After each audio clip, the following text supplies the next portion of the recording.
Hello guys, welcome back to TechieRaj YouTube channel. In this video I'm gonna be showing you that how you can translate English into Bosnian or in any other languages. So before getting further, I would like to request you, if you haven't subscribed my YouTube channel, make sure you subscribe my YouTube channel and that click on that bell icon so that you'll receive all my latest update. So let's get started. So the first thing you have to do is you have to go to the Play Store and then you have to install one application. The name of the application is Google Translate.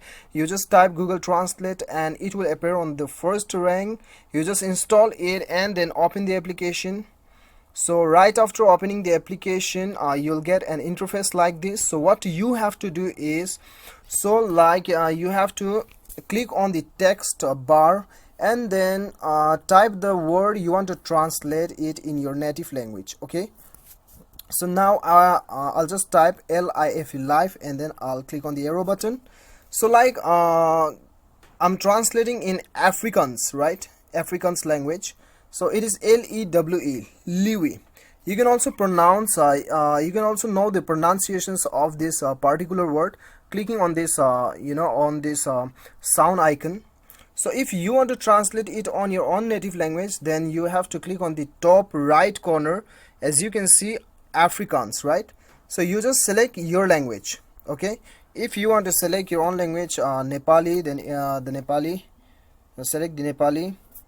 And then if you want to select Hindi, then you just type Hindi, then it will appear on it. Okay, so whatever your native language is, you just click on this right corner and then select your language. Okay, so there are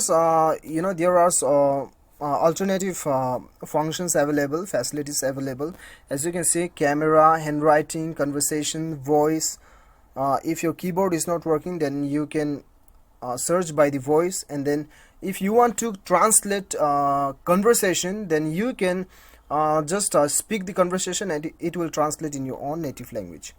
Okay, and when you click on the left menu bar, then you can save the words also.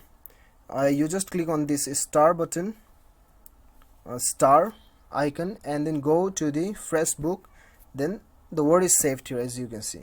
So this is how you can translate from English to any other languages which is available on this application. So guys, I hope you like the video. If you like the video, do not forget to hit that like button and then click on the subscribe button if you like the video. Thank you so much for watching. Till then, bye bye, take care.